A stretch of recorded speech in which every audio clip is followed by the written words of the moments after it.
Bienvenue sur votre chaîne Apprendre le français facilement. مرحبا بكم على قناتكم تعلم الفرنسية بكل سهولة.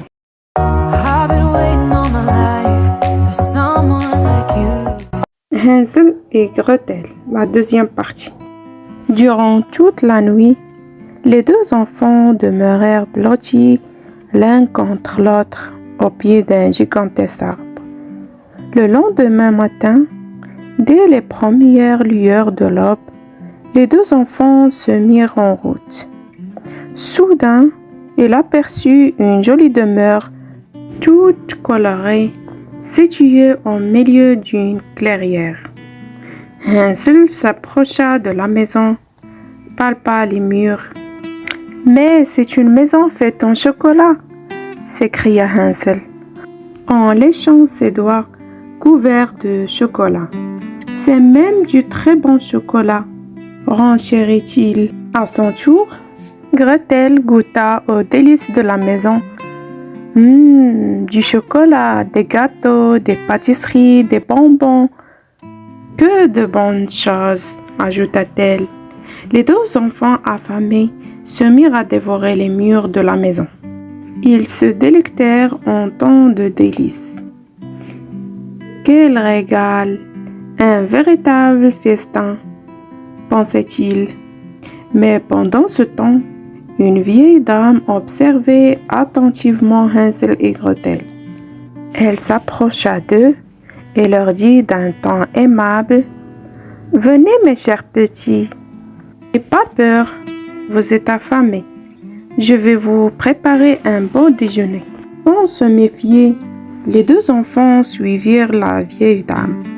Mais aussitôt à l'intérieur, cette dernière claqua la porte brusquement et se transforma en une vilaine sorcière.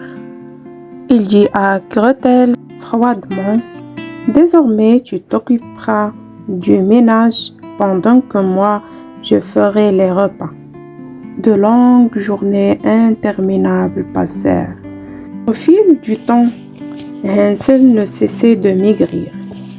Las d'attendre, la vieille sorcière s'impatientait. Un jour, il grinça.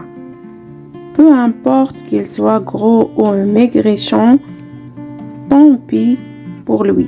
J'ai faim. Je vais le rôtir et le manger aujourd'hui. Il appela Gretel sur le champ et ordonna: Gretel, ramène une grosse bûche. Nous allons allumer le feu. Aujourd'hui, tu auras droit à un bon festin. Tu vas manger du bon rôti de garçon. En entendant ces mots, Gretel, terrifiée, poussa la vilaine sorcière de toutes ses forces. Celle-ci atterrit dans le feu.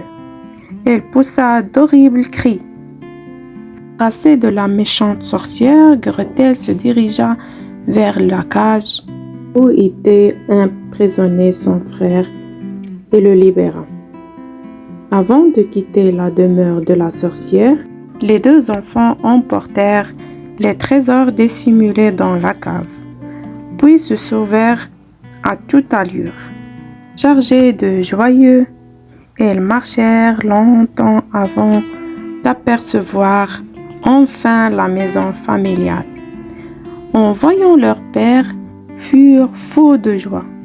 Leur père les accueillit à grands bras ouverts, car depuis le triste jour où il les avait abandonnés dans la forêt, ils n'avaient pas connu un seul moment de bonheur. S'enlaçant très fort, il dit: « Votre belle-mère est décédée.